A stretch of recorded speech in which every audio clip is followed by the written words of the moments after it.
Alright, you guys, I'm here to review WWE TLC 2015. Probably the best TLC I've ever seen. Probably, I think it's my only TLC pay-per-view I've actually ever seen, actually. So, yes. Match number one was a triple threat tag team match for the tag team titles involving New Day, Lucha Dragons, and of course the Usos. This is by far the second best match of the night. I'll get to that last one when I get to it. But this match was fucking insane. Okay? That move from the ladder by one of the Lucha Dragons, what's his name? I forget the one. Oh shit. Anyways, one of the Lucha Dragons did the backflip with one of the Usos onto the fucking ladder.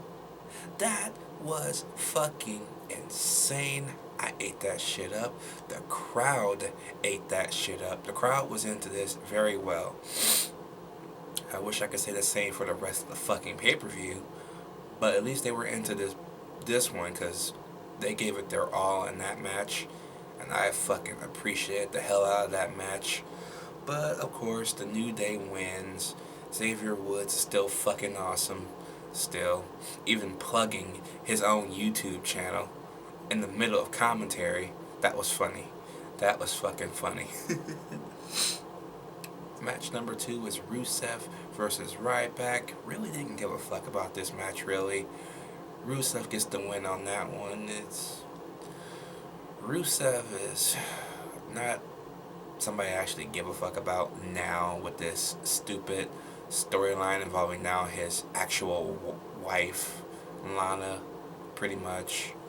It's, who cares? It's become a I don't give a fuck type thing nowadays with him, so to use Rusev a little bit better and Ryback, just, I don't like having my time wasted with the two. Yeah. Match number three was Alberto Del Rio versus Jack Swagger for the U.S. title. This was a chairs match. This match was pretty decent. I actually enjoyed this match. ADR and Swagger always bring it, so that was nothing new for me. Especially ADR. I like this ADR a lot better than when he was in the company the last time, because you can tell he's a lot more aggressive this time around, and I like that. I like that aspect to him. I like the aspect of Jack Swagger now, finally a face. I liked him when he was a heel too, but he's more relatable as a face. It's kind of weird, but it works. That's all I can tell you, is it works. But of course, ADR wins this match and retains his title. The next match, you have the Wyatts versus Team ECW, which is the Dudley Boys, Rhino and Tommy Dreamer. This was an elimination table match. This match, it was solid. I'll give it that. But I already knew who was going to win before the match even began. Because, to tell you the truth, the Wyatts have went up against everybody this year, ever since their inception. So, the Wyatts are built to win. So, that was no exception. 4 guys from ECW, WWE, you knew ECW was not going to win this. Knowing Vince McMahon, ECW wasn't going to win. So that was blatantly obvious. And that's unfortunate, because I would like to see a match where WWE will not be a little bit biased against a competition that they used to go up against. But you own both of your competitions. Why not? I don't know. Let it go. Just let it go.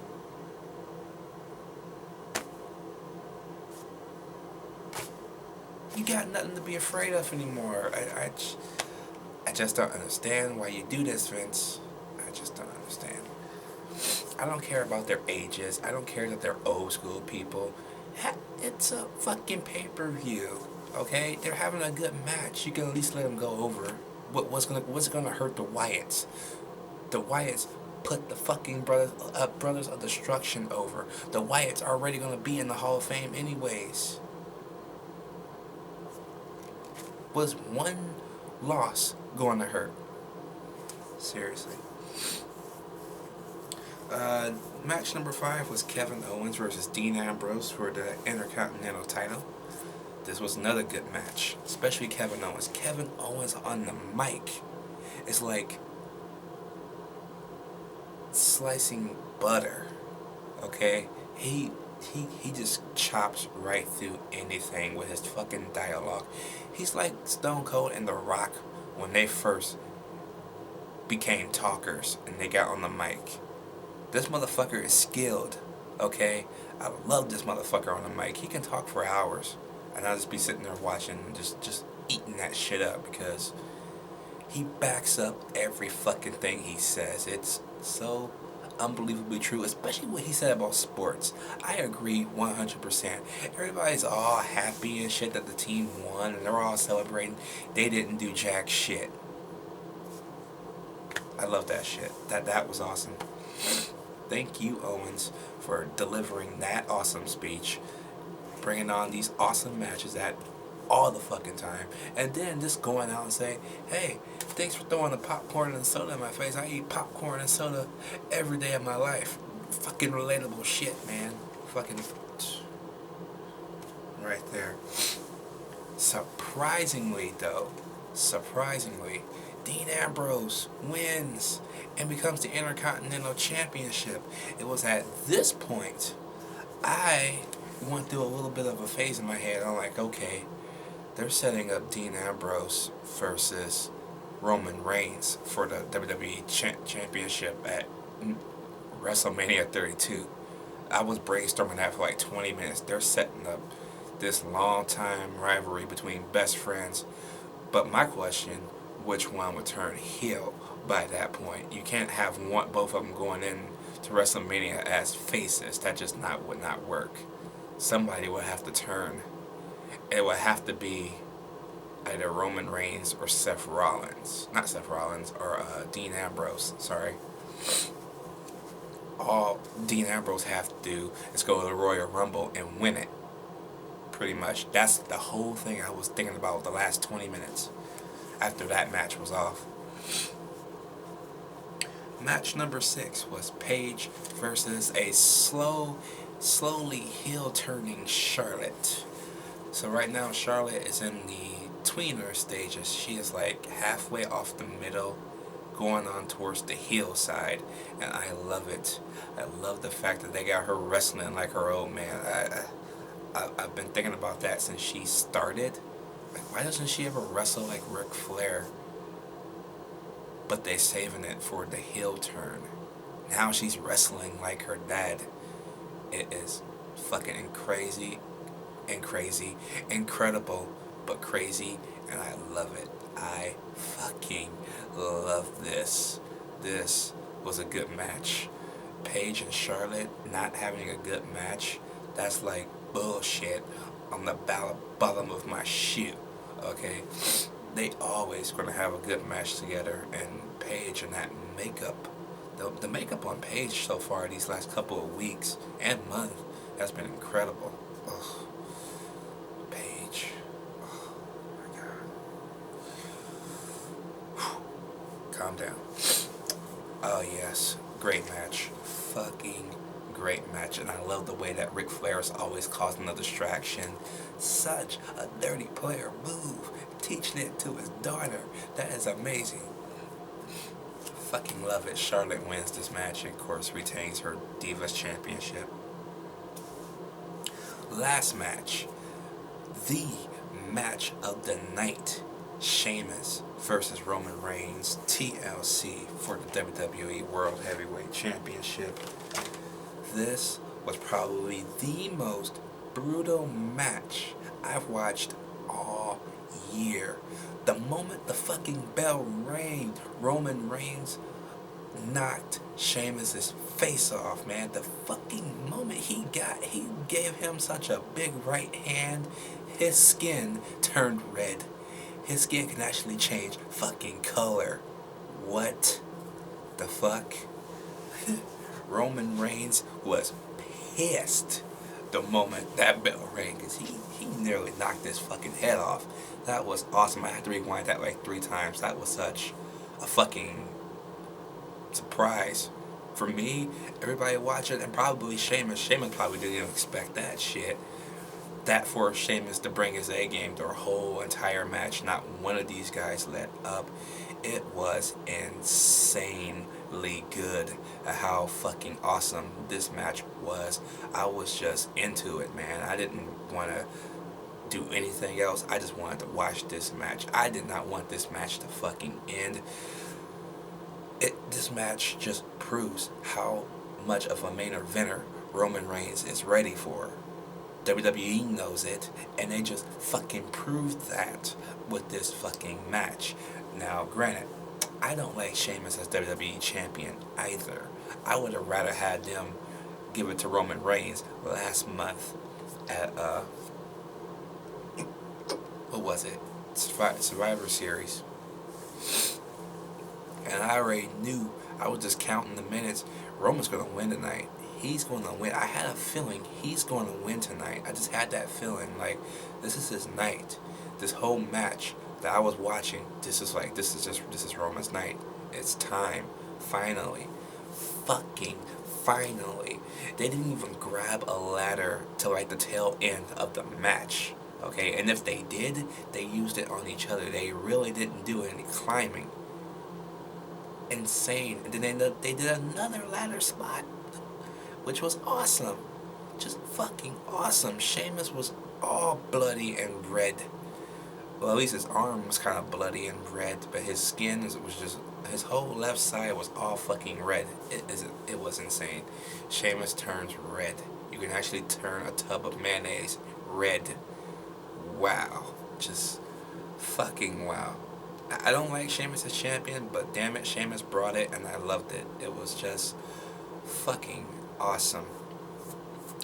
But then you kind of had to screw it up, but then you made up for it right after that with having LOG come out and basically screw Roman Reigns out of the fucking championship. After this was the Roman Reigns I've been wanting to see since the fucking start of this year. He went ape shit. He went Nexus crazy on these motherfuckers. He speared all 3 of them. He got a chair and beat the living shit out of all 3 of them to the point where the fucking authority has to come out. And I knew it. I knew he was going to get Triple H. I just knew he was going to get him. I was like, just get him. Just fucking get him. Sure enough, he got Triple H. He got him good. Oh my God.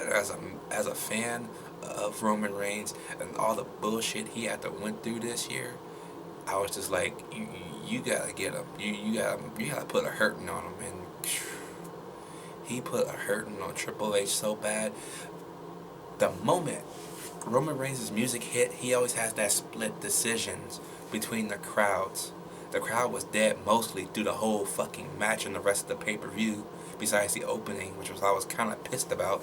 Come on, Boston, wake your ass up. The moment he went after Triple H and put a hurting on him so bad, not one person hated Roman Reigns by the end of this. The whole fucking building was chanting, "Thank you, Roman." Before that, they were chanting, "We miss Rollins." I do too. Leave it out of the fucking match, please. Okay? That doesn't belong there. Okay? Then they started chanting, "We want Cena. We want Cena," and shit. I'm like, no, I don't want Cena as fucking champion again. I'd rather see Cena in movies. The fact that WWE has already compared Cena to Ric Flair, but how many fucking championships he's won is like a fucking slap to my intelligence, man. I don't know. Fuck that. Fuck Super Cena. I'm glad he's gone. Go out and fuck Nikki Bella somewhere, okay? Which he's probably doing, so to you. But still, oh my god, this could have went on for like another 30 minutes to an hour. I would not give a fuck. I would have watched it because that alone changed my grade for this pay-per-view. Just slightly changed my grade for the pay-per-view to make it one of my favorite, if not my favorite pay-per-view so far of 2015, and it only took 2 matches. But the writing for these 2 matches were top notch. So you know that this now changes the game a little bit, and this possibly sets up Roman Reigns versus Triple H at WrestleMania 32, if not the Royal Rumble. Maybe not Fastlane. It's either going to be Royal Rumble or WrestleMania 32. Knowing Triple H, he will win it at WrestleMania. I can't wait for this. I can't wait to see what Monday Night Raw is going to be going through tomorrow night. I got to sit through 3 hours of bullshit to get to that, but it should be worth it because this was good writing right here. This was this was fucking incredible, and I loved it. Great way to end that pay-per-view because by the end of the night, everybody was a Roman Reigns fan by that point. And if you're a WWE fan, you know that shit was good because even you would like to see Triple H get his ass whipped through all the bullshit we have to sit through throughout the whole year of watching all the WWE pay-per-views. Even though I graded almost all the pay-per-views good, but I gotta admit, there were some bullshit in those pay-per-views. And to see Triple H get his ass whipped was simply awesome. Awesome! I will give TLC 2015 an A. If you're a WWE hater, I'm sorry, but 2 matches literally made this my favorite pay-per-view of TLC. Since TLC's inception in 1999 by the Hardys, the Dudleys, and Edge and Christian. Or 2000 at SummerSlam. I think that was the first one. Anyways, yes. Fuck yes. Excellent way to end this pay-per-view. What did you think about TLC 2015 down below? Did you like it? Did you hate it? You know they're not going to fire Roman Reigns. This was just probably a good way to start a new storyline with Roman Reigns and Triple H. So I can't wait to see where they go with it. Hopefully they don't drop the fucking ball with this. I want to see this type of Roman Reigns all the way to WrestleMania now. You can't go back on this. Roman Reigns is a beast right now. And y'all just prove that. Thank you. And see you.